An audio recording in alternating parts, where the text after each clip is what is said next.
तो आज की वीडियो थोड़ी सी अलग है because finally I have decided कि जो Z7 Fold है उसको मैं as a primary content creation device use करने वाला हूँ, switching from the iPhone 16 Pro Max। उसके कुछ रीजंस हैं जो इस वीडियो में मैं आगे शेयर करने वाला हूँ। आई विल बी ऑनेस्ट, बहुत टाइम से, अगर आप मुझे जानते हो, पिछले एटलीस्ट 5 या 6 साल से मैं iPhone एंड Samsung दोनों डिवाइसेज यूज करता हूँ। अभी तक लास्ट मेरा S25 Ultra था, finally I move down to Z Fold 7 and iPhone and Samsung दोनों साइड बाय साइड यूज होते थे। मोस्टली मैं iPhone ज्यादा यूज करता था for content creation, editing and all those purposes, but जैसे ही मैंने Z Fold 7 में अपग्रेड करा, आई रियलाइज्ड कि ये जो फोल्ड फोन है इसका एक्चुअल बेनिफिट क्या है। पिछले 2 साल से मैं करना चाह रहा था, बट इस बार जो Z Fold 7 में अपग्रेड्स हुए हैं, काफी इंटरेस्टिंग चीजें जो मैं वीडियो में आगे बताने वाला हूँ, जिस वजह से अब मैं आईफोन को काफी कम यूज करने वाला हूँ and finally switching to Z Fold 7 as a primary device for content creation. सबसे पहले वीडियो प्रोडक्शन की बात करते हैं। अगर मैं आईफोन की बात करूँ, वीडियो अगर आप शूट करते हो, the best quality that you get is using ProRes। अब ProRes में सबसे पहला लिमिटेशन क्या है, फोन के अंदर इंटरनली आप सिर्फ 4K 30 FPS में शूट कर सकते हो, बट वही अगर मैं Z Fold 7 की बात करूं, आप लॉग वीडियो शूट कर सकते हो, वो भी 8K रेजोल्यूशन में। और सिर्फ 8K रेजोल्यूशन रियर कैमरा में ही नहीं, चाहे आप टेलीफोटो कैमरा यूज कर रहे हो, आप अल्ट्रा वाइड एंगल यूज कर रहे हो, इवन मैंने बहुत कम फोन्स में देखा है जो फ्रंट कैमरा है वहां के भी आप लॉग वीडियो शूट कर सकते हो 4K रेजोल्यूशन में। तो दोनों फोन्स में लॉग का ऑप्शन आपको मिल जाता है अगर आप फ्रंट कैमरा यूज कर रहे हो। सैमसंग में 4K 60 FPS है, जबकि आईफोन में मुझे सिर्फ 4K 30 का ही लिमिट मिलता है। बट इस तरीके से you will get to see a difference, कौन कैसे डायनामिक रेंज कैप्चर कर रहा है। दोनों के अपने लट्स हैं तो वो यहाँ पे अप्लाई हो चुके होंगे।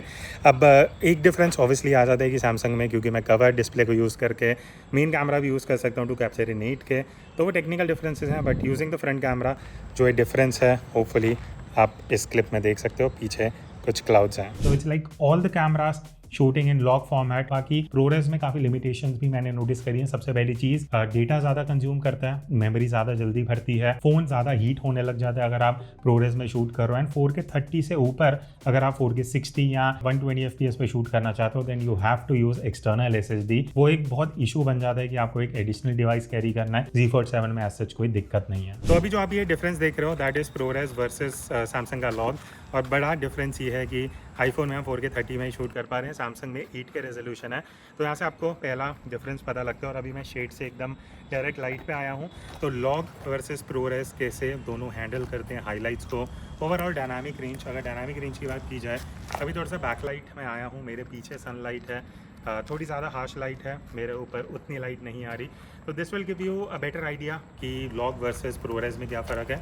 एंड ऑब्वियसली जब हम 8K की बात करते हैं, मान लेते हैं ये सेम फ्रेम है, हम दोनों में क्रॉप करते हैं, एक ही जगह पे फ्रेम है, 4K और 8K को अगर आप सेम क्रॉप करते हो तो डिफरेंस क्या आता है क्वालिटी में, वो आप इस फुटेज में देख सकते हो। दूसरी चीज़, अगर मैं Z Fold 7 को यूज़ कर रहा हूँ लॉग वीडियो शूट करते हुए, प्रीव्यू में ही मैं ग्रेडिंग कर सकता हूँ। तो इस तरीके से आप अपनी जो भी वीडियो है लॉग फुटेज वाली, आप उसको ग्रेड करके as a secondary copy graded version भी यूज़ कर सकते हो, या लॉन्ग फुटेज यूज़ करने किसी एडिटिंग सॉफ्टवेयर में वो भी आप यूज़ कर पाओगे। और एक और बढ़िया चीज़, अगर आप प्रो वीडियो में जाते हो ना, वहाँ भी आपको लॉग वीडियो का ऑप्शन मिलता है। तो अब आप अपने हिसाब से एक्सपोजर भी कंट्रोल कर सकते हो, फोकस, वाइट बैलेंस, सारी चीज़ें। एज अ कंटेंट क्रिएटर वो आपको बहुत ज़्यादा अपॉर्चुनिटीज़ ओपन अप करता है टू शूट बेटर वीडियोस। वो आप आईफोन में भी कर सकते हो, बट आपको एक्सटर्नल ऐप जैसे कि ब्लैकमैजिक कैमरा वो सब इंस्टॉल करना पड़ेगा। तो मैं बोलूँगा, अगर आप थोड़े सीरियस वीडियो क्रिएटर हो एंड आपको लॉग में या ProRes में शूट करने की आदत है, आप ज़्यादा प्रेफर करते हो कि आप ग्रेडिंग करना चाहो अलग से, iPhone is a good option. But limitations हैं, जैसे मैंने सैमसंग में बताया, मैं अगर फ्रंट वीडियो भी बना रहा हूँ ना,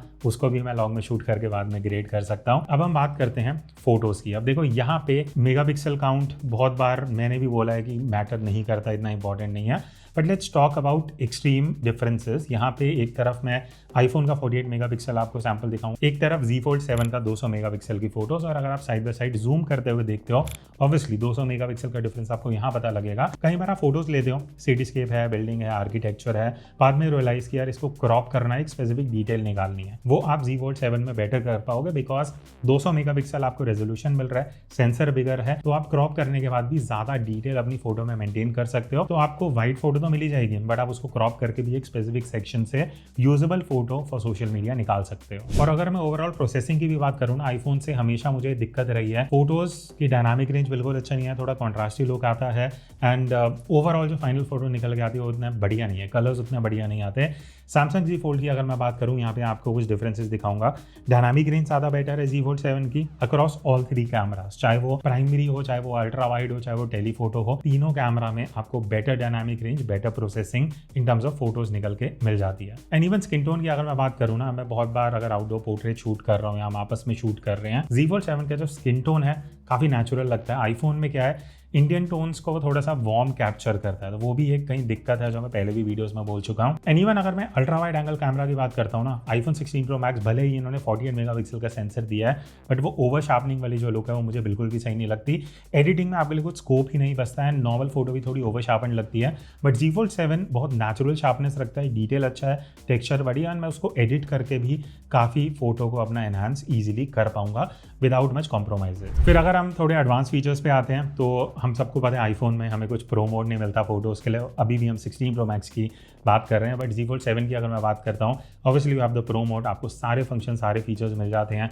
ऑलमोस्ट सारी कंट्रोल जो है वो आप मैनुअली एडजस्ट कर सकते हो, तो वो एक बहुत बड़ा प्लस पॉइंट बन जाता है एज अ फोटोग्राफर जब आप स्पेशली आउटडोर चैलेंजिंग लाइटिंग में शूट करते हो। अब फोटोज़ में मैं बस एक लास्ट पॉइंट हाईलाइट करना चाहूँगा जहाँ पे मुझे Z Fold 7 का एक प्लस पॉइंट लगा, वो ये है, देखो पीछे की तरफ भी आपको, पीछे तो नहीं है मेन डिस्प्ले है, बट जब आप इसको वाइड ओपन यूज़ करने वाले हो, जो प्राइमरी कैमरा है 200 मेगापिक्सल का, उससे आप सेल्फी ले सकते हो। तो इस तरीके से मेन कैमरा को यूज़ करके आप सेल्फी ले सकते हो। एंड अगर आप इसको क्रॉप भी करते हो, फाइन डिटेल भी अगर मैं दिखाऊँ, बहुत ज़्यादा डिफरेंस है एज कम्पेयर टू आईफोन की जो आप सेल्फी कैप्चर कर सकते हो। अब आते हैं इस वीडियो के थर्ड चैप्टर पे, that is using the Z Fold 7 fully open. और यहाँ पे सारी गेम चेंज होती है, बिकॉज अभी तक जो मैं फोन यूज कर रहा था वो ऑब्वियसली फोल्ड नहीं थे, तो जैसे मैं फोल्ड पे आ रहा था मुझे थोड़े क्वेश्चन यार कि क्या ये गिमिक है, प्रैक्टिकल होते हैं नहीं होते। मैं आपको 8 से 10 यूज केस बताता हूँ, जल्दी जल्दी बताऊंगा सो दैट आपको भी एक आइडिया लग जाए। सबसे पहला यूज केस है इस तरीके से, मैं अपने फुल स्क्रीन में ना हाफ डिस्प्ले फोटोज लेने के लिए यूज करता हूँ। हाफ डिस्प्ले में मैं फोटोज प्रीव्यू कर सकता हूँ। इसका बेनिफिट क्या है, आप फोटोज ले रहे हो चाहे इंडोर हो चाहे आउटडोर हो, अब आप क्या खींच रहे हो उसका प्रीव्यू आप एक हाफ स्क्रीन पे देख सकते हो, दूसरे हाफ पे आप जैसे फोटो खींचोगे इंस्टेंटली आपको उसका क्विक प्रीव्यू दिख जाएगा। इसका बेनिफिट ये होता है, अगर आपकी फोटो में फोकस मिस हो रहा है, फ्रेमिंग सही नहीं आ रही, तो आपको बार बार विंडोज चेंज नहीं करनी पड़ेंगी, आप एक हाफ में ही अपनी फाइनल फोटो देख सकते हो टू डिसाइड कि भाई सही फोटो मिला या नहीं मिला। अगर सही नहीं मिला तो आप फिर से फोटो खींच सकते हो एंड इंस्टेंटली प्रीव्यू करके यू कैन डिसाइड। तो आपको बार बार ऐप स्विच नहीं करनी पड़ेंगी और घर आके भी रिग्रेट नहीं होगा यार वो फोटो में फोकस या मोमेंट मिस हो गया। अब इस मल्टीपल विंडो को यूज करना भी काफी इजी है। मैंने सेटिंग में सब कुछ एनेबल कर लिया, तो मुझे क्या करना है, 2 फिंगर्स को लेफ्ट टू राइट ड्रैग करना है, इस तरीके से मुझे हाफ विंडो मिल जाएगा। तो आपको बहुत इजीली एक्सेसिबल मल्टी विंडो इस तरीके से मिल जाती है। कोई भी ऐप यहाँ पे आप ओपन करोगे एंड इस तरीके से क्विकली आप ड्यूल विंडो यूज कर सकते हो। और एक काफी यूजफुल चीज मुझे एक्सपेरिमेंट करते हुए पता लगी, अगर मैं टॉप राइट से इस तरीके से नीचे स्क्रॉल करता हूँ ना, तो मैं मैनुअली उस विंडो को एक डायमेंशन दे सकता हूँ और ये पिक्चर इन पिक्चर बन जाता है।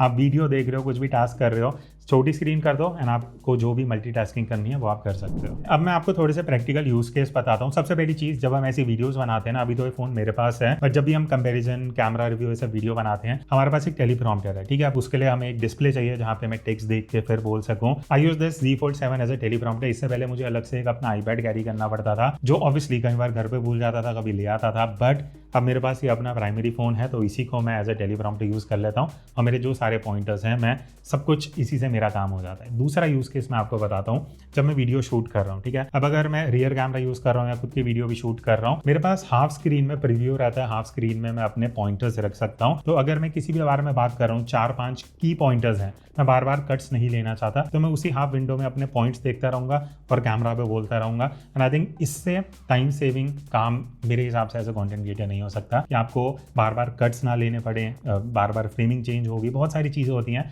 और जब आप बोलते हुए एक फ्लो में होते हो और बीच में कट्स आते हैं ना, वो वीडियो में उतना सही आउटपुट नहीं आ पाता जितना आप एक कट में ले पाते हो। अब जैसे मैंने आपको शुरू में बताया था कि आप जो कवर डिस्प्ले है उसको यूज कर सकते हो एज अ प्रीव्यू। अब अगर आप व्लॉगिंग कर रहे हो, वीडियो शूट कर रहे हो, अभी तक क्या होता है, नॉर्मल फोन्स में हमें फ्रंट कैमरा यूज करना पड़ता है बिकॉज हमें फ्रेमिंग देखनी है। Z Fold 7 में क्या है, मैं कवर डिस्प्ले को प्रीव्यू के लिए यूज कर सकता हूँ। और अगर मैं वीडियो शूट कर रहा हूँ, व्लॉगिंग कर रहा हूँ, बहुत सही चीज है। एक तो अगर मैं पीछे कुछ टैप भी करता हूँ, उससे कुछ फोन पे दिक्कत नहीं पड़ेगी, मुझे प्रीव्यू दिख रहा है, मैं कैमरा से शूट कर रहा हूँ। That's the best combination that I can get कि मैं 200 मेगापिक्सल का जो प्राइमरी कैमरा है उस पर अप टू 8K वीडियोस खुद की फ्रंट कैमरा की तरह ही यूज़ करके शूट कर सकता हूँ। अब नेक्स्ट मैं एक काफ़ी और बढ़िया चीज़ बताता हूँ। इसमें एक ही टेंट मोड है। टेंट मोड क्या है, इस तरीके से टेंट बन जाता है। अब इसको आप अलग अलग तरीके से यूज़ कर सकते हो। अगर आप वीडियो शूट कर रहे हो, वीडियो कॉल्स पे हो, WhatsApp call, Instagram call, live session जो भी कर रहे हो, टेंट मोड में रख के पहली चीज़ आपको कुछ अलग से ट्राइपॉड नहीं चाहिए, कुछ होल्डर, कुछ स्टैंड नहीं चाहिए। फोन को ही मैंने इस तरीके से रख दिया and I am ready to go. मैं इसको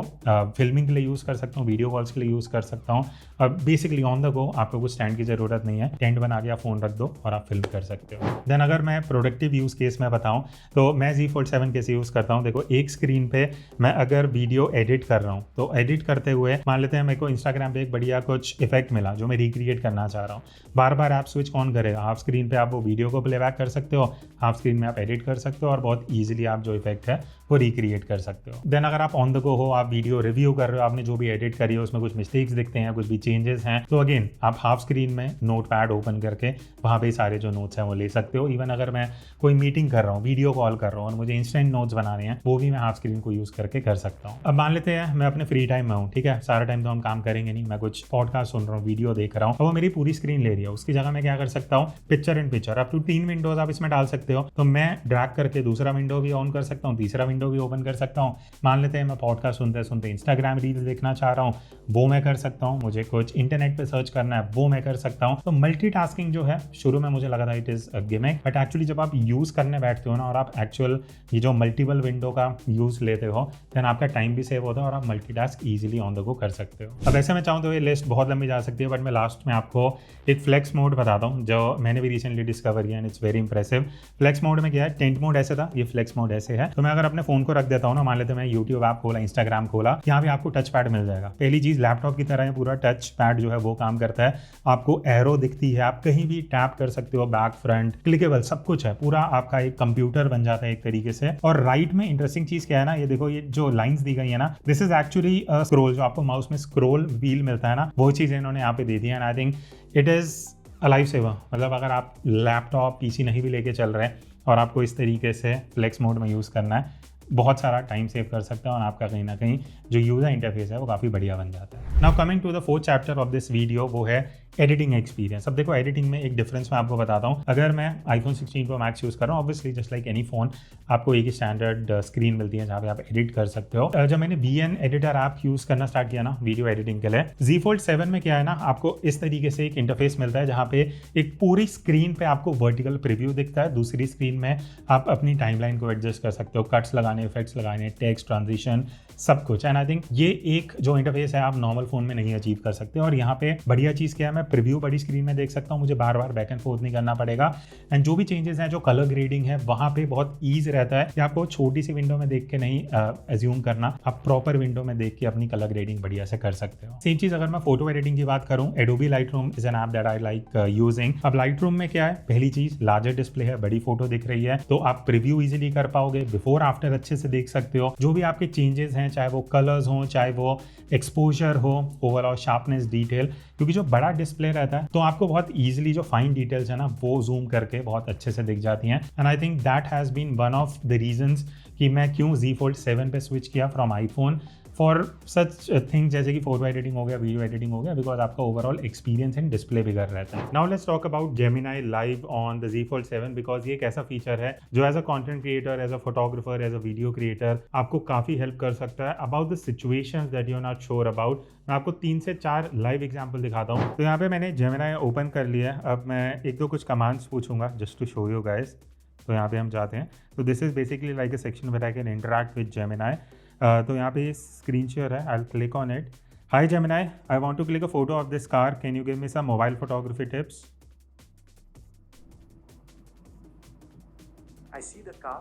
To get the best shot, try placing it on a clean, uncluttered surface. You can also experiment with different angles and lighting to create interesting shadows and highlights. Hi Gemini, is this a better frame? Yes, the toy car is in focus and the lighting is good. You could try adjusting the angle a bit to see if you can get an even better shot. Maybe try a lower angle to make the car look bigger and more impressive.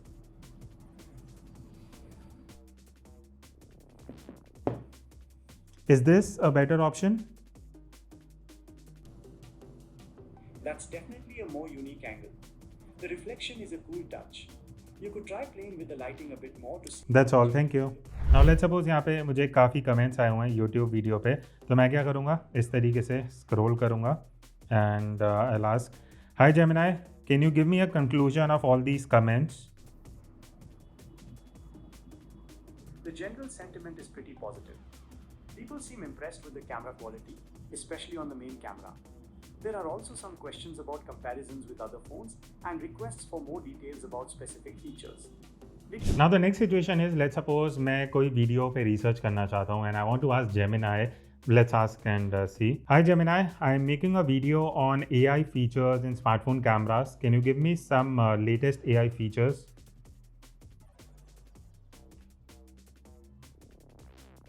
That's a great topic for a video. AI features in smartphone cameras are. तो जैसे आपने देखा यहाँ पे मुझे already एक list of features मिल चुके हैं, चाहे वो जनरेटिव फोटो एडिटिंग हो, AI फॉर जूम हो, AI forward highlights, like all these features and tips, जो भी सजेशंस यहाँ पे आ रहे हैं.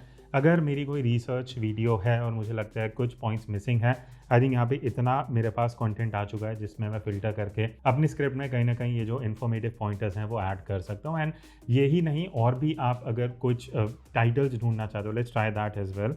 High Gemini, can you give me some YouTube title ideas for Samsung Z Fold 7 smartphone camera review? Here are some YouTube title ideas for a Samsung Galaxy Z Fold 7 camera review. तो जैसे आप देख सकते हो यहाँ पे मुझे काफ़ी टाइटल आइडियाज़ मिल गए हैं. 5 reasons why Z Fold 7 camera is worth it. And जैसे आप यहाँ पे स्क्रीन पे देख सकते हो, ये एक्चुअली कैटेगराइज भी कर रहा है फॉर क्लिक बेट और more emotional driven titles, for short punchy titles. तो एक कैटेगराइजेशन है, ये भी कहीं ना कहीं एज ए कंटेंट क्रिएटर आपको हेल्प कर सकती है. और एक लास्ट यूज़ केस मैं आपको दिखाता हूँ, उसके लिए मैं लाइव जेमिनी पे जाऊँगा. Hi Gemini, I am planning to go to Humayun tomb today at around 5 PM. Can you tell me about the weather situation and is it raining today? I can help with that. It's 34 degrees in New Delhi right now, and it feels like 41 degrees. The sky is clear, so you shouldn't have any rain for your visit to Humayun's tomb. You might want to bring some water to stay hydrated. What is the best time to visit Humayun tomb to click better sunset photos? Since you're planning to go at 5 PM, you'll have a good chance of catching the sunset. The light should be perfect for photos around then. The tomb closes at 6 PM, so you'll have about an hour to enjoy the view. Okay, thank you Gemini. बाकी editing में एक last चीज़ जो मैं बोलूँगा, that is audio noise cancellation. अब अगर आप outdoor ज़्यादा शूट करते हो, घर पे भी शूट कर रहे हो, पंखा एसी कोई नॉइस वॉइस आ रही है, वो आप बहुत इजीली हटा सकते हो. उसका मैं एक आपको यहाँ एग्जांपल सुनाता हूँ. तो अब मैं एकदम फैन के सामने बैठा हूँ, आपको काफ़ी नॉइस सुनाई दे रही होगी. अब अगर हम इसका नॉइस रिडक्शन जो फीचर है वो इनेबल करते हैं, तो क्या फ़र्क आता है सुनने में, साइड वाले विंडो में आपको पता लग जाएगा. तो अब मैं एकदम फैन के सामने बैठा हूँ, आपको काफ़ी नॉइस सुनाई दे रही होगी. अब अगर हम इसका नॉइस रिडक्शन जो फीचर है वो इनेबल करते हैं, तो क्या फ़र्क आता है सुनने में, साइड वाले विंडो में आपको पता लग जाएगा. अब वीडियो को कंक्लूड करने से पहले I would like to highlight few issues जो मैंने ओवर दी मंथ्स आईफोन के साथ फेस करे हैं. सबसे पहले एंड सबसे इरिटेटिंग चीज़ जो आई थिंक अगर आप आईफोन यूज़र आप रिलेट करोगे, अगर आप इंस्टाग्राम पे कुछ भी स्टोरी डाल रहे हो, कुछ भी अपलोड कर रहे हो और आप वो ऐप को बैक कर देते हो अपलोड करने के बाद, और वो ऑलरेडी अपलोड हो रहा है, तो वो 100% अपलोड नहीं होगा जब तक आप उस ऐप पे एक्टिव नहीं होगे. ये चीज़ Z Fold 7 में नहीं है. अगर मैंने कुछ स्टोरी लगा दी, उसके बाद मैं उस ऐप को मिनिमाइज कर सकता हूँ, कुछ और कर सकता हूँ. यहाँ मेरे पास मल्टीपल विंडोज़ हैं, तो मैं ड्यूल विंडो यूज़ कर सकता हूँ कुछ मल्टीटास्किंग करने के लिए. तो वो चीज़ कहीं ना कहीं आईफोन में मुझे एक इरिटेटिंग चीज़ लगती है. सेकेंडरी, जैसे मैंने बोला, अगर मैं प्रोरेज यूज़ कर रहा हूँ, वहाँ पे कुछ लिमिटेशंस हैं. 4K 30 के ऊपर मैं इंटरनल नहीं जा सकता. फ्लेयर इशू आईफोन का वीडियो में काफ़ी कई बार कोई क्लिप्स को अनयूजेबल बना देता है. बाकी फोटोज़ में डायनामिक रेंज की जो लिमिटेशन है वो अभी तक बेटर नहीं हुई है, एंड एज अ फोटोग्राफर मेरे लिए वो कहीं ना कहीं एक लिमिटेशन बन जाता है. और अगर हम ओवरऑल भी देखें ना, चाहे प्रो मोड हो, चाहे वीडियो में आपको और एक्स्ट्रा मोड्स मिलते हैं, वो एज अ कंटेंट क्रिएटर मुझे थोड़ा सा लिमिटेशन लगता है आईफोन में. एंड द मेन थिंग जो मैं बोलना भूल गया, that is circle to search. अभी आई थिंक मैं दिन में 2 से 3 बार तो यूज़ करता ही हूँ. कुछ भी इंटरनेट पे मुझे कोई वॉच दिख गई, कोई शूज़ दिख गए, कोई भी नया प्रोडक्ट जो मुझे इंटरनेट पे दिखा, मुझे मैनुअली सर्च नहीं करना, मुझे सिर्फ नीचे लॉन्ग प्रेस करना, उस पर सर्कल करना है, और मुझे इंटरनेट पे कहाँ पे लिस्टेड है वेबसाइट्स, ई-कॉमर्स, सब कुछ मुझे with in a fraction of seconds screen पे मिल जाएगा, मैं वो इजीली एक्सेस कर सकता हूँ. तो इस वीडियो के थ्रू मैंने अपना एक्सपीरियंस शेयर करने का ट्राई करा है. फर्स्ट टाइम मैं कुछ ऐसा वीडियो बना रहा हूँ where I am talking about switching from one phone to another, because कई लिमिटेशंस थी जो मैंने यहाँ पे हाईलाइट करी हैं. आपको भी अगर कुछ लगता है जो मैंने पॉइंट्स मेंशन करे हैं, आप एग्री करते हो, डिसएग्री करते हो, या आपको लगता है Z Fold 7 के और भी कुछ बेनिफिट्स हैं, कमेंट्स में ज़रूर बताना। दैट्स इट, मिलते हैं नेक्स्ट वीडियो में, तब तक take care and keep clicking.